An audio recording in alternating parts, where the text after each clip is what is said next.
Assalamualaikum warahmatullahi wabarakatuh. Selamat pagi semuanya, salam sejahtera untuk kita semua. Alhamdulillah, pada kesempatan kali ini kita bisa melanjutkan proses belajar kita dalam materi hukum dagang. Semoga pertemuan ini menjadi ladang ilmu yang bermanfaat dan bekal praktik hukum yang aplikatif di masa depan untuk kita semua. Oke, langsung saja. Ini teman-teman udah hadir semua ya. Oke. Pada pertemuan sebelumnya kita belajar tentang pelaku usaha dalam hukum dagang. Masih ada ingat? Masih ingatkah? Nah, pelaku usaha dalam hukum dagang itu ada berapa? Ada dua ya, ada yang perseorangan, ada yang badan usaha. Sedangkan yang berbadan usaha itu masih dibagi menjadi dua lagi, yaitu badan usaha yang berbadan hukum dan badan usaha yang tidak berbadan hukum. Pada kesempatan kali ini kita akan belajar tentang perjanjian dalam hukum dagang. Mengapa perjanjian ini penting dalam hukum dagang? Gitu ya, kenapa kok kita harus belajar tentang perjanjian dalam hukum dagang? Karena tidak ada transaksi dagang tanpa perjanjian. Jadi kalau kita kaitkan itu harus ada perjanjiannya gitu ya. Perjanjian menjadi jantung dari kegiatan usaha baik itu jual beli, sewa menyewa, distribusi, kerjasama bisnis maupun pengangkutan. Karena di balik setiap kontrak bisnis tersimpan hak dan kewajiban para pihak yang harus dipahami dan dilindungi secara hukum. Karena tujuan dari usaha itu adalah keuntungan untuk mendapatkan keuntungan. Oke, akan saya share.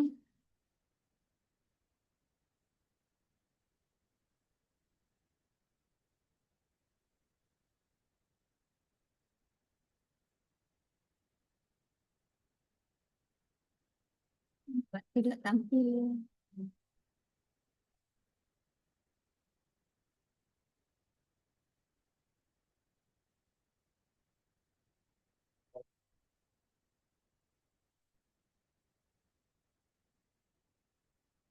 Kita akan belajar perjanjian dalam hukum dagang. Perjanjian dalam hukum dagang adalah kesepakatan hukum antara dua pihak atau lebih yang dibuat secara sadar dan sukarela untuk menciptakan hubungan hukum yang berkaitan dengan kegiatan usaha atau perdagangan. Perjanjian ini bersifat mengikat dan wajib dipenuhi sebagaimana diatur dalam pasal 1338 KUH Perdata, yaitu semua perjanjian yang dibuat secara sah berlaku sebagai undang-undang bagi mereka yang membuatnya. Namun berbeda dengan perjanjian umum, dalam hukum perdata, perjanjian dagang memiliki karakteristik khusus yaitu bersifat komersial dan seringkali tunduk pada ketentuan dalam Kitab Undang-Undang Hukum Dagang serta regulasi dagang lainnya. Jadi, perjanjian dalam hukum dagang ini fokus pada kesepakatan hukum antara dua pihak atau antara pihak-pihak yang terlibat dalam perjanjian tersebut. Itu ya, jadi ada kesepakatan. Untuk apa? Untuk menciptakan hubungan hukum yang berkaitan dengan kegiatan usaha atau perdagangan yang akan dilakukan. Dan jangan lupa bahwa perjanjian hukum ini, kesepakatan hukum yang dibuat itu harus dibuat secara sadar dan sukarela. Tidak ada paksaan, tidak ada tekanan, dan lain sebagainya. Jadi memang benar-benar untuk melakukan kesepakatan hukum, untuk melakukan perjanjian. Tuh.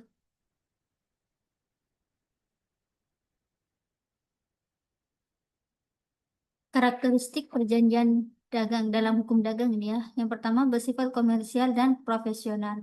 Ditujukan untuk memperoleh keuntungan dalam kegiatan usaha yang dilakukan secara terus-menerus. Yang kedua, pelaku usaha sebagai pihak.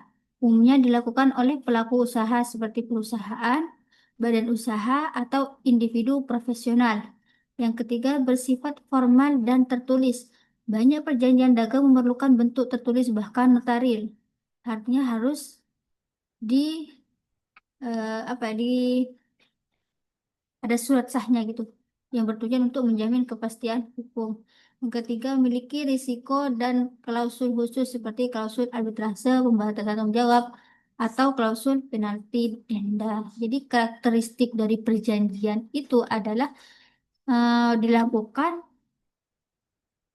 oleh secara apa ya, secara sadar Tadi tidak ada tekanan, terus diperlukan untuk ditulis, artinya ada hitam di atas putih. Itu ya karakteristik perjanjian itu harus tertulis. Bahkan kan kita dinotariaskan, artinya pergi ke notaris gitu ya untuk melakukan perjanjian. Agar perjanjian yang dilakukan itu bersifat legal dan berbadan hukum. Jenis-jenis perjanjian dalam hukum dagang. Berbagai bentuk perjanjian yang umum adalah praktik dagang antara lain. Jenis perjanjiannya jual beli komersial, yaitu transaksi barang atau jasa dalam jumlah besar antara pelaku usaha. Yang kedua, distribusi, yaitu perjanjian antara produsen dan distributor untuk memasarkan produk. Yang ketiga, waralaba, yaitu perjanjian pemberian hak usaha atas merek atau produk tertentu. Selanjutnya, lisensi, yaitu perjanjian pemberian hak atas kekayaan intelektual. Yang selanjutnya, joint venture, yaitu kerjasama dua pihak atau lebih untuk proyek bisnis bersama. Terakhir, leasing atau sewa guna usaha atas barang modal. Jadi itu beberapa jenis perjanjian ya, jenis perjanjian dalam hukum dagang. Tadi ada waralaba, itu perjanjian pemberian hak usaha atas merek atau produk tertentu.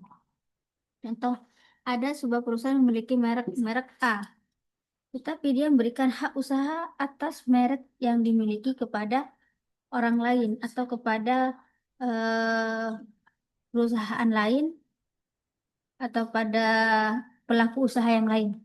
Itu waralaba. Kalau distributor adalah perjanjian antara produsen dan distributor untuk memasang produk. Jadi distributor itu menjadi wasilah dari produsen kepada konsumen. Tuh. Selanjutnya, syarat sah perjanjian dagang. Mengacu pada pasal 1320 KUH Perdata, syarat sah perjanjian termasuk perjanjian dagang di dalamnya, yaitu meliputi pertama kesepakatan para pihak, yang kedua kecakapan untuk membuat perjanjian, tiga objek yang jelas dan halal, empat sebab yang tidak bertentangan dengan hukum, kesusilaan atau ketertiban umum. Namun dalam praktik dagang seringkali ditambahkan elemen seperti pertama klausul penyelesaian sengketa bisa berupa arbitrase atau ke pengadilan. Yang kedua klausul luas prestasi.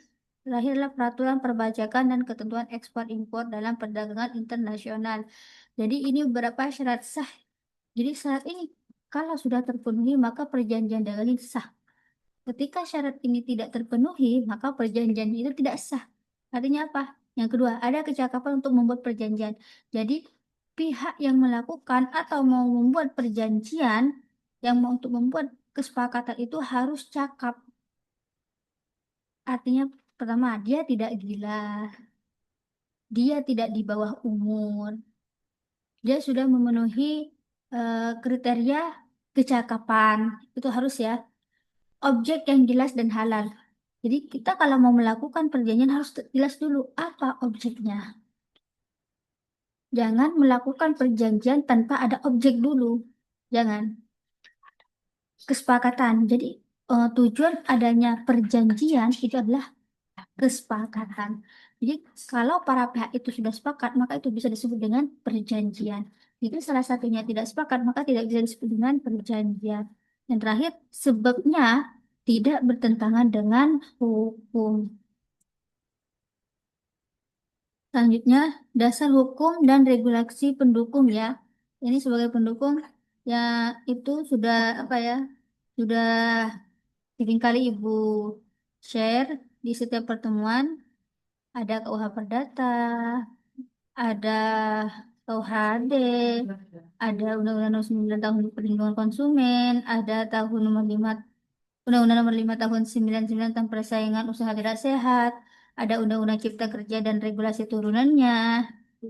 Nah, ini tambahannya yaitu peraturan OJK, BI, BKPM, dan lain sebagainya jika menyangkut sektor keuangan dan investasi. Karena investasi juga termasuk pada bidang hukum dagang. Ada beberapa kepentingan perjanjian dalam dunia usaha. Yang pertama, meningkatkan kepercayaan antara pihak, memberikan kepastian hukum, menyediakan mekanisme penyelesaian bila terjadi sengketa, yang terakhir adalah mengatur pembagian hak dan kewajiban secara profesional. Jadi, eh, kita melakukan sebuah perjanjian yang pada akhirnya terjadi sebuah kesepakatan itu memiliki kepentingan di dalamnya.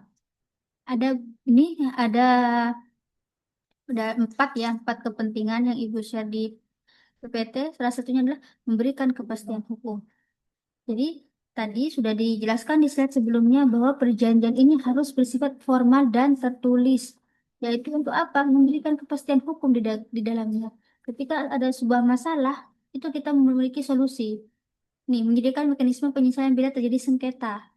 Jadi kita gampang kalau ada masalah dalam dunia usahanya, maka itu sudah tahu ini arahnya kemana, untuk penyelesaiannya bagaimana, itu sudah diketahui, itu menjadi salah satu kepentingan perjanjian dalam dunia usaha. Oke, cukup untuk pembahasan perjanjian dalam usaha dagang ya. Jadi ingat, perjanjian itu harus dilaksanakan oleh beberapa pihak yang bertujuan untuk memiliki kesepakatan bersama. Kepentingan lainnya adalah eh, untuk memiliki aturan hukum di dalamnya dalam perjanjian itu.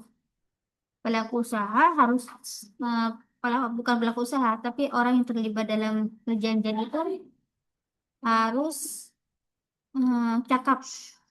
Perjanjian harus tertulis dan harus bersifat formal.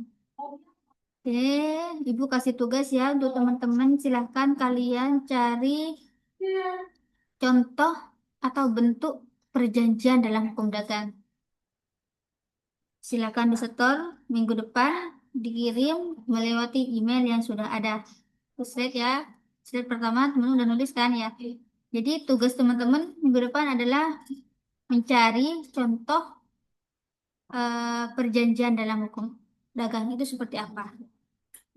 Jadi tugas ini untuk mengevaluasi teman-teman atau untuk mempraktekkan teman-teman agar tahu oh kayak gini bentuknya perjanjian begitu ya. Jadi ibu tidak hanya berikan secara teori, tapi teman-teman juga bisa tahu perjanjian dalam hukum dagang itu seperti apa, isinya apa saja gitu ya.